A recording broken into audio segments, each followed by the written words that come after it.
Ал эми акыйкат сөздү айта турган болсоң, эй, Алладан корк. Алланын алдына барасың. Эч качан бул дүйнөдө тирүү калбайсың. Дүйнөнүн аркасынан түшүп кетпе. Кудайдан корккун. Кылып атканың туура эмес. Күнөө кылып атасың деп айта турган болсо, Аллах менен коркутуу менен. Мисал карагыла.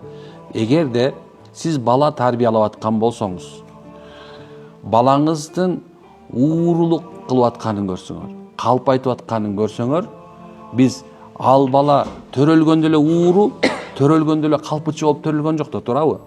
Демек, ал балага ошонун аркасында, алдында тарбия берип аткан атасы эмне болот? Туура эмес жолдо болгон болот. Эмне үчүн десе, анткени анын кылып аткан амалдарын көрүп атасы тыйган жок. Бирок аалымдарыбыз айтат, кантип тыйыш керек эле атасы десе, эй балам, ууру кылган адамды Алла Таала кыямат күнү жазалайт. Бул дүйнөдө жазасы анын колун кесип салыш керек. Ал эми ахиреттеги жазасы Алла анан тозок болот.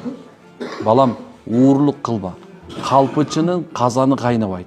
Алла көрүп турат, Алла угуп турат деп Алла менен коркута турган болсо, ал бала эмне болот эле? Ошондон тыйылат экен. Караңыз кандай нерсе.